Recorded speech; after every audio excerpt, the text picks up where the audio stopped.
Orang ini punya 7 nyawa. Tahu gak sih cerita tentang orang yang punya 7 nyawa, Son? Kok bisa sih? Saking gilanya ini cerita, Son, sampai dibikin film pendek, Son, sama Afrimax English. Dan film pendeknya ini itu udah ditonton jutaan orang di seluruh dunia, Son. Jadi ceritanya gini, Son. Ada seorang lelaki yang bernama Ismail Azizi, yang umurnya itu sekitar 40 tahun lah gitu. Dia ini berasal dari Ukurewe, Tanzania. Si Ismail ini bisa dibilang sangat hoki kali ya, karena dia udah dinyatakan mati sebanyak 6 kali, Son, sebenarnya. Kok bisa? Tapi kenyataannya dia masih hidup bahkan sampai hari ini. Gue ceritain dulu dari kejadian pertamanya, Son ya, di mana dia kecelakaan, Son, di tempat kerjanya. Dia kemudian segera dilarikan ke rumah sakit dalam keadaan kritis. Setelah dokter meriksa dia, beberapa saat kemudian dokter menyatakan kalau dia ini sudah meninggal.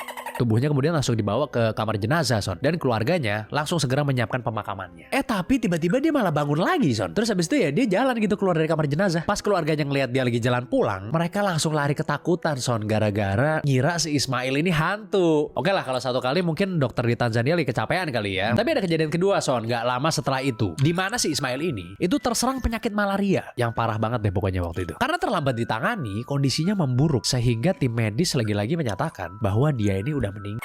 Pihak keluarga kemudian langsung mesen peti mati dan kemudian bersiap untuk melakukan upacara pemakaman, Son. Tapi pas tubuhnya baru aja dimasukin ke dalam peti mati, Ismail tiba-tiba bergerak dan terbangun, Son. Terus ada kejadian ketiga, di mana Ismail ini kecelakaan di jalanan, Son. Jadi palanya ini kebentur dengan sangat keras yang membuatnya mengalami trauma berat. Bahkan dia ini itu sampai dinyatakan mengalami mati otak oleh dokter, Son. Tapi entah kenapa, Son, lagi-lagi dia tuh bisa pulih dan lolos dari kematian. Terus ada kejadian keempat, di mana dia ini lagi kerja di ladang, terus habis itu digigit sama ular yang sangat berbisa, Son. Wah, apes nih orangnya. Karena lokasinya jauh dari pertolongan medis, racun ular tersebut langsung nyebar ke seluruh tubuhnya. Yang akhirnya itu membuat dia sampai tidak responsif lagi. Dokter kemudian menyatakan bahwa Ismail ini itu meninggal lagi yang keempat kalinya nih kali ini. Keluarga itu sampai sempat gak mau ngambil jenazahnya, Son. Gara-gara takut gitu kali ya kalau ini orang tuh hidup lagi. Hal ini membuat Ismail tuh sempat terbaring di kamar mayat selama 3 hari berturut-turut sebelum akhirnya dia hidup kembali, Son. Terus kejadian kelima nih, ini agak kocak nih. Jadi suatu hari, Son, si Ismail ini kepleset masuk ke dalam lubang septic tank, Son. Ketika warga berhasil menyelamatkannya, dia ini udah dalam kondisi nggak napes,